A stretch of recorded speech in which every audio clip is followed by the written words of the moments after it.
A las 8:38 de la mañana estamos de regreso en Abre los Ojos para conversar con Gonzalo Portocarrero, autor del libro Profetas del Odio, sobre Sendero Luminoso, y con Martín Tanaka, analista político. Buenos días, ambos, gracias por venir.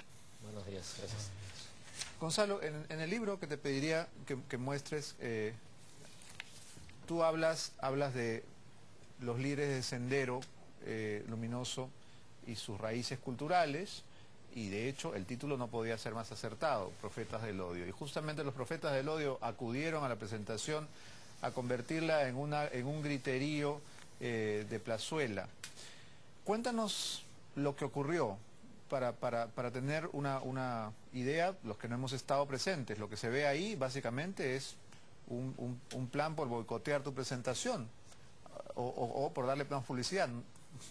Podría ser leído de las dos maneras. Sí, es un poco ambiguo, ¿no? Pero en realidad era tratar de forzar el evento para convertirlo en una tribuna para hacer la propaganda en favor de Aymar Guzmán, ¿no? Volver a idealizar a Aymar Guzmán como pues una persona que padece una prisión injusta, un luchador social. Victimizarlo. Victimizarlo, ¿no es cierto? Y tratar de levantarlo, ¿no? Esto era el trasfondo.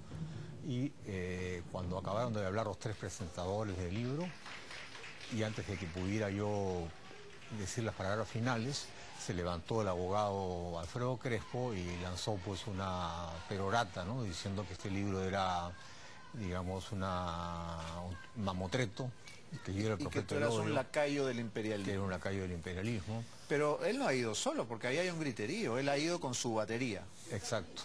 Y, ¿cuánta gente más o menos lo acompañaba?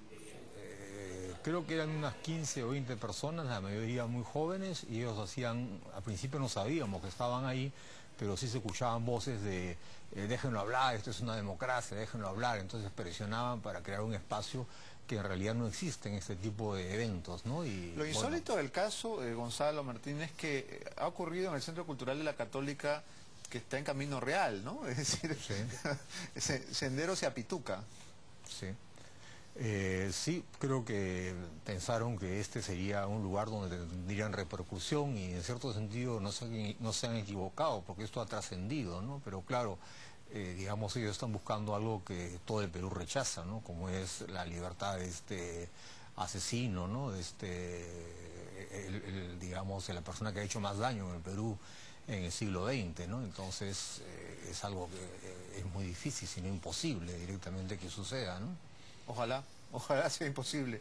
Martín, escuchando nuevamente a Alfredo Crespo, el abogado de Ismael, a quienes, como recordarán, nosotros echamos de este estudio cuando se puso a hacer alabanzas del mayor asesino en nuestra historia, uno tiene la sensación de que, claro, ahí hay una estrategia política clara. Esto no estamos hablando de un loco figuretti que va a hacer un happening dentro de una presentación. Él tiene una estrategia. ¿Cuál es? La estrategia es, como decía Gonzalo, victimizar a Sendero Luminoso y avanzar en la medida de sus posibilidades en la reivindicación que les permita inscribir al Movadef como partido político, que les permita plantear abiertamente esta lógica de la amnistía, ¿no es cierto?, según la cual el Perú necesitaría reconciliarse y por lo tanto tendrían que ser amnistiados todos los líderes de Sendero Luminoso, ¿no? Ese es el objetivo en el que están, ¿no? Ahora, muchos se han preguntado por qué no hacerle frente a estos revoltosos. La mayoría ahí, los que estaban en la mesa y los que estaban en el público, la mayoría está contra Sendero, rechaza esa violencia asesina. ¿Por qué no hacerle frente? ¿Por qué dejar que se roben el show de esta manera y hagan su prédica de manera impune en un espacio que justamente se estaba usando para recordarle, como lo hace el libro de Gonzalo Portocarrero, a la gente cuál es la herencia de sangre de Sendero? Alguien no pudo pararse y pechar a estos a estos apologistas de la muerte? Ahora, yo no estuve en la presentación, pero Gonzalo lo podrá contar. Varias personas lo hicieron, ¿no? No se ve en el video, no se ve en ese video porque... No gritaron lo suficientemente alto. Ese video es editado por el propio Movadef, entiendo, el que está circulando en los medios, ¿no? Entonces han hecho, por supuesto, una Hay que hacer edición conveniente, otra versión, ¿no? Han hecho una edición conveniente, pero creo que en la medida en que pudo, en que lo dejaron hablar, Gonzalo intentó una respuesta y varios de los allí presentes, pero sí es cierto que, ¿cómo decirlo?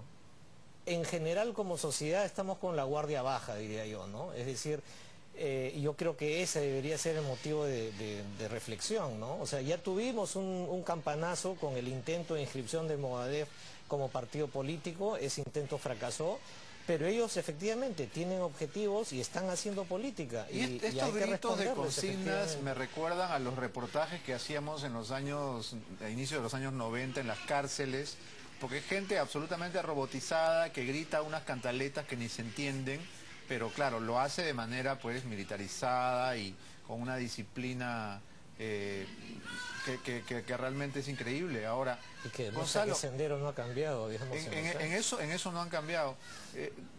Gonzalo, tú que has estado presidiendo la mesa, ¿intentaste de alguna manera hacerle frente a esta agresión? Porque es una agresión. Si en este momento entran los de Movadef acá a gritar, bueno, hay que ponerlos en su lugar, no vamos a dejarlos que se manden toda su perorata y sus consignas. ¿Cuáles fueron esos intentos? Bueno, la verdad es que nos agarraron por sorpresa, porque nosotros no estábamos preparados, no habíamos pensado en la posibilidad de que ¿Cuál era la estrategia a seguir si pasaba esto? Claro, nadie puede ponerse en ese, supuesto. No había una estrategia, lo que hubo fue, digamos, diversas voces que comenzaron a alzarse contra el coro del Movadef y contra el propio Crespo, ¿no? Y al final creo que hubo una contraofensiva que permitió silenciar a la gente del Movadef, ¿no? Pero esta contraofensiva lógicamente demoró en armarse porque nadie fue como parte de un grupo, ¿no? Sino eran reacciones individuales que se iban sumando, ¿no? Ahora, Crespo es un personaje público y conocido. Ustedes se percataron que Crespo estaba. Sí, nos percatamos, pero Crespo y un colega suyo estaban en la parte de adelante y en la parte de atrás, donde estaba el manchón, el pelotón de su gente. Entonces, no pensábamos de que ese pelotón fuera tan numeroso, no teníamos ningún indicador. Porque... ¿Y ver a Crespo en la presentación de Profetas del Odio te pareció una buena o una mala señal? Digamos, no me pareció una... Dije, de repente habrá venido por curiosidad. En realidad no pensé, para serte sincero, en la posibilidad de esta irrupción, ¿no? No pensé. En todo caso, una vez más, Sendero Luminoso utiliza a su favor los usos de la democracia. Uno no va a decirle a una persona, vaya a hacer mi presentación porque usted piensa distinto que yo. Claramente tienes que dejarlo participar. Sí. Es un evento cultural, libre, no se cobra entrada, no hay que tener carnet, no, cualquiera puede entrar. Claro, ese es el espíritu de la presentación de un libro, ¿no? Tratar de poner en circulación ideas que puedan argumentarse, ¿no? Pero lo que hizo pues Crespo fue más una serie de agresiones más personales, ¿no? Que francamente a mí no me tocaron en absoluto. Y lo más probable es que no haya leído el libro siquiera, ¿no? No ha leído el libro porque me comentó una persona que salió con él que al final Crespo dijo, este libro parece interesante, habrá que leerlo. Entonces, o sea que se opone a un libro que no ha leído, bueno, a priori. Él es una persona pues dogmática, ¿no? Todavía hay fuego, hay ira en sus palabras, ¿no? Y mantiene, digamos, increíblemente, ¿no? Después de tantísimos años, este fervor religioso, fanático, con el cual Sendero arrasó mucho del país, ¿no? En todo caso, ojalá lo lea y ojalá le moleste mucho, ¿no? Porque si lo complace nos preocuparemos, Gonzalo. Sí, yo creo que si lo lee línea por línea, pues tengo la esperanza de que tome distancia de Ismael Guzmán, ¿no? Porque va a poder comprender realmente los intríngulos de su patrocinado, ¿no? Martín, finalmente, ¿qué deberían hacer los estudiantes, los maestros, para contrarrestar estas acciones de Sendero que ya las conocemos, que eran clásicas en los 80s y los 90s, interrumpir clases, interrumpir conferencias para hacer estas monsergas que nadie escucha ni nadie entiende porque es un griterío ininteligible. ¿Qué vamos a hacer para hacerle frente de una manera eficaz? Yo creo que, como Gonzalo comentó en la presentación, hacerles explícito que no se les tiene miedo ahora, de que las personas hemos aprendido de estos años, de que rechazamos los intentos que están haciendo por limpiarse la cara y buscar esa supuesta amnistía cuando no han ejercido el más mínimo asomo de autocrítica por las miles de muertes de las que son responsables. Y entonces eso, ¿no? Estar más alertas, hacerles frente, discutir con ellos, enrostrarles lo que son y, digamos eso, no estar con la guardia baja, estar alertas y saber que a partir de ahora el Movadef está haciendo política y seguramente episodios como estos se repetirán y habrá que responderles y habrá que recordar a los que se han olvidado o los que no lo saben lo que significó Sendero Luminoso, ¿no? Ese es el gran problema, que la gente joven quizá no lo recuerda, tuvo la suerte de no sufrirlo, ¿no? Y bueno, habrá que empezar a hacer una campaña, videos, spots, para que nadie se olvide lo que es Sendero Luminoso y para que quede claro que Movadef es Sendero Luminoso, que Alfredo Crespo es Sendero Luminoso, aunque la mona se vista de seda, ¿no? Se queda igual. Exactamente. Gonzalo, finalmente, sí. quiero también que invites a los jóvenes a leer tu libro y a conocer esa historia que no han vivido, pero que es importante que la tengan presente y fresca en la memoria. Claro, el libro se sitúa un poco en la estela de la Comisión de la Verdad, ¿no? Cuando la Comisión recomienda que el tema del sendero sea discutido lo más ampliamente posible, porque desgraciadamente la sociedad peruana no realiza aprendizajes. Pasan cosas, pero igual se olvidan, y entonces volvemos a foja cero, y es insólito, digamos, que Abimael Guzmán puede ser nuevamente idealizado y que los jóvenes crean en esta idealización.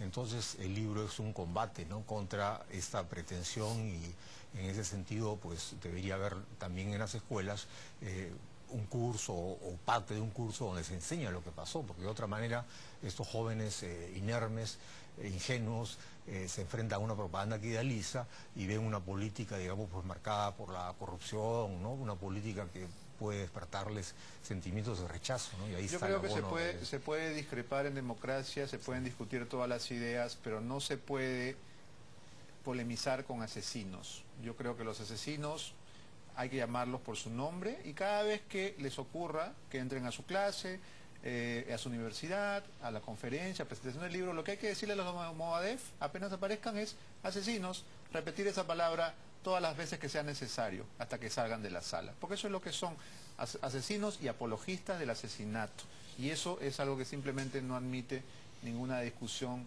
por muy democráticos que seamos. Gracias Gonzalo, gracias Martín por haber venido esta mañana. Nosotros nos vamos